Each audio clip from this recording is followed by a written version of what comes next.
Are you one of the millions of high school students that own their own cell phone? More than likely you probably are. Did you know that nearly 85% of all high school students own their own cell phone? In this grid, that's almost everybody except for this little section right here. And they start owning them as early as kindergarten, first, second, third, fourth, and fifth grade. By fourth grade, nearly one quarter, 25% of students own their own cell phone in fourth grade.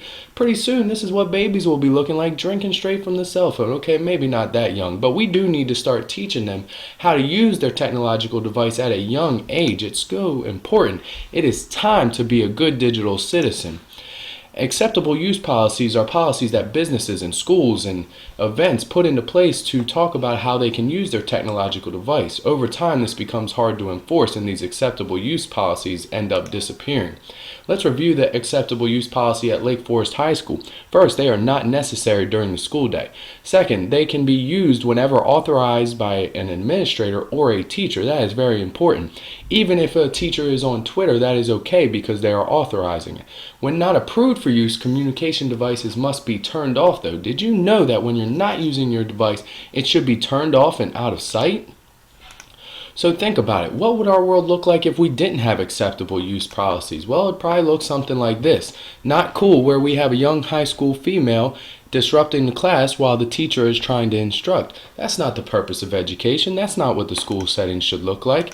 Even in the NFL, there's acceptable use policies. This gentleman was fined $30,000 for having his technological device on the field during a game. The problem with technological device and the misuse of them is that it's hard to come up with consequences because the misuse determines the consequence. So every situation is unique. Let's look at an example of how a principal might handle misuse of technology in school. So it's come to our attention that you've been taking pictures of your teacher and then posting them on Twitter. This is a punishable offense according to our acceptable use policy.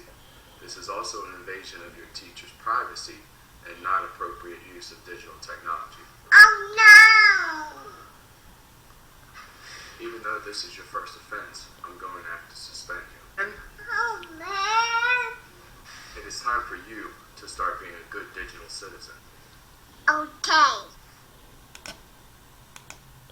It is not just time for the students to start being digital citizens, it is time for the teachers to start teaching the students how to be digital citizens. That's our job, to prepare the students for the real world, and digital citizenship is a real part of the real world. So it's his job, her job, her job, her job, and his job, and most importantly this guy's job, to teach digital citizenship to the future of America. Some things you can't do with your technological devices: be on social media for personal reasons. You can't record the teacher, check personal email, plagiarize, use phones as a calculator, a huge pet peeve of math teachers, use phones as a cheating tool, or use slang when using discussion boards in school settings. And you cannot give your opinions on people. That's just not appropriate.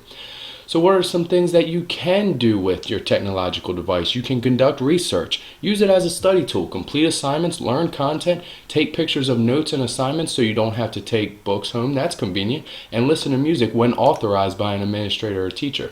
There is good news for you. If you can learn how to use technological device appropriately, the benefits are tremendous. You can achieve better grades, stay caught up on work, be more prepared to use your technological device in a job setting or professional setting, prevent yourself from being at risk for plagiarism, and stay protected.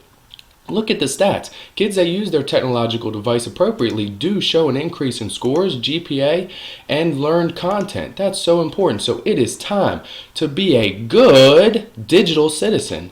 This is a public service announcement brought to you by Luke Pearson.